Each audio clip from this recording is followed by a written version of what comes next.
Assalamualaikum warahmatullahi wabarakatuh. Berikut adalah video presentasi kami tentang mekanisme akuntabilitas.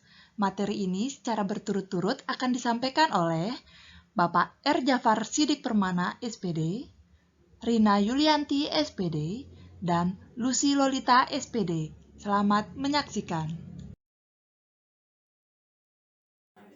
Assalamualaikum warahmatullahi wabarakatuh. Saya Jafar Sidik Permana, sini akan menjelaskan sedikit tentang dimensi akuntabilitas, yang dimana dimensi akuntabilitas dibagi menjadi 4. Yang pertama itu ada akuntabilitas kejujuran dan hukum, yang kedua akuntabilitas proses, yang ketiga akuntabilitas kebijakan, dan yang keempat akuntabilitas program. Yang pertama, akuntabilitas kejujuran dan hukum ini terkait dengan kepatuhan terhadap hukum dan peraturan yang berlaku. Kemudian yang kedua, akuntabilitas proses, prosedur yang digunakan sudah baik dalam hal kecukupan, sistem informasi akuntansi, sistem informasi manajemen, prosedur administrasi. Dan yang ketiga, akuntabilitas kebijakan, yaitu terkait dengan pertanggungjawaban pemerintah atas kebijakan yang diambil terhadap DPR atau DPRD dan masyarakat luas. Dan yang keempat, ada akuntabilitas program, yaitu apakah tujuan yang ditetapkan dapat tercapai, apakah ada alternatif program lain yang memberikan hasil maksimal dengan biaya yang minimal.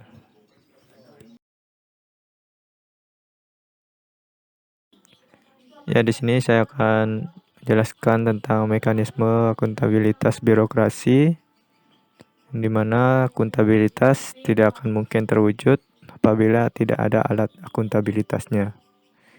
Inilah beberapa alat akuntabilitasnya, antara lain yang pertama perencanaan strategis atau strategis plan, yang berupa rencana pembangunan jangka panjang, menengah, dan tahunan untuk setiap satuan kerja perangkat daerah atau SKPD dan sasaran kerja pegawai SKP untuk setiap PNS. Kemudian yang kedua, kontrak kinerja. Semua pegawai negeri sipil tanpa terkecuali mulai 1 Januari 2014 menerapkan adanya kontrak kerja pegawai. Kontrak kerja yang dibuat untuk tiap tahun ini merupakan kesepakatan antara pegawai dengan atasan langsung. Kontrak atau perjanjian kerja ini merupakan implementasi dari peraturan pemerintah nomor 46 tahun 2011 tentang penilaian prestasi kerja PNS. Kemudian yang ketiga, laporan kinerja, yaitu berupa laporan akuntabilitas kinerja instansi pemerintah yang berisi perencanaan dan perjanjian kerja.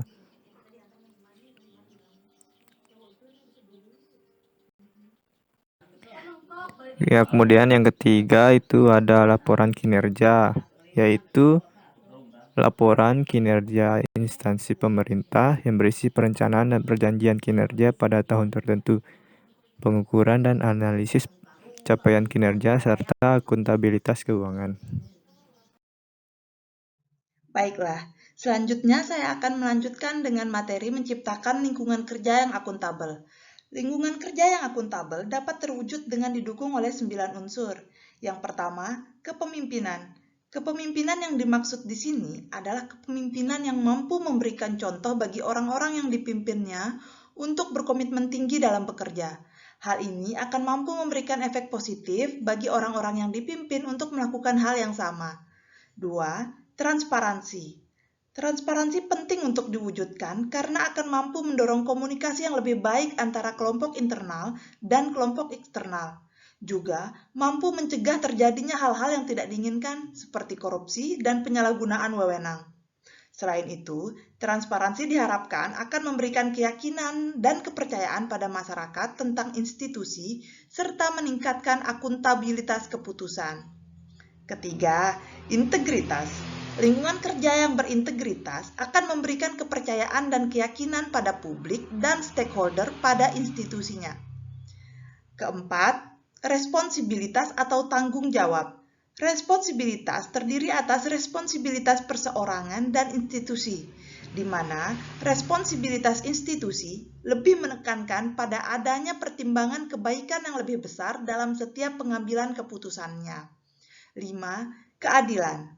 Keadilan merupakan landasan utama dari akuntabilitas, karena ketidakadilan dapat merusak kepercayaan dan kredibilitas organisasi yang mengakibatkan pada kinerja menjadi tidak optimal.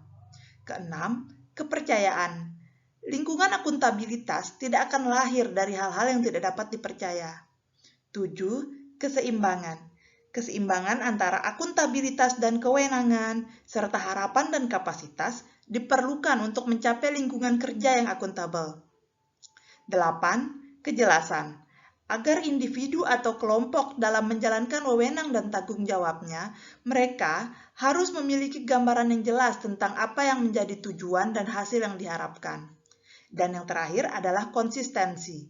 Konsistensi menjamin stabilitas. Penerapan yang tidak konsisten pada suatu organisasi akan berakibat pada lingkungan kerja yang tidak akuntabel dan melemahnya komitmen dan kredibilitas anggota organisasi. Selanjutnya, langkah-langkah menciptakan framework akuntabilitas. Framework akuntabilitas adalah kerangka kerja untuk menciptakan lingkungan kerja yang memiliki nilai akuntabilitas, sehingga segala kegiatan atau program menjadi terukur dan dapat dipertanggungjawabkan. Ada 5 langkah framework akuntabilitas. Yang pertama, menentukan tujuan dan tanggung jawab. Yang kedua, merencanakan apa yang akan dilakukan untuk mencapai tujuan. Yang ketiga, melakukan implementasi monitoring kemajuan. Yang keempat, memberikan laporan secara lengkap. Yang kelima, memberikan evaluasi dan masukan perbaikan. Langkah framework akuntabilitas yang pertama adalah menentukan tujuan dan tanggung jawab. Dilakukan melalui penentuan tujuan dari rencana strategis organisasi, mengembangkan indikator, ukuran, dan tujuan kinerja, serta mengidentifikasi peran dan tanggung jawab individu dalam organisasi. Akuntabilitas melekat pada personal atau individu. Artinya, tiap-tiap individu memiliki tanggung jawabnya masing-masing, seperti halnya seorang guru. Sebelum melakukan pembelajaran di kelas, tentunya telah menentukan tujuan pembelajaran apa yang akan dilakukan, menetapkan indikator, dan rencana pembelajaran secara jelas dan terarah. Langkah framework akuntabilitas yang kedua adalah merencanakan apa yang akan dilakukan untuk mencapai tujuan. Tercapainya tujuan harus didasari oleh rencana yang akan dilakukan. Dapat dilakukan dengan mengidentifikasi program atau kebijakan, siapa yang bertanggung jawab, kapan akan dilaksanakan, biaya yang dibutuhkan, serta identifikasi terhadap sumber daya untuk mendukung program.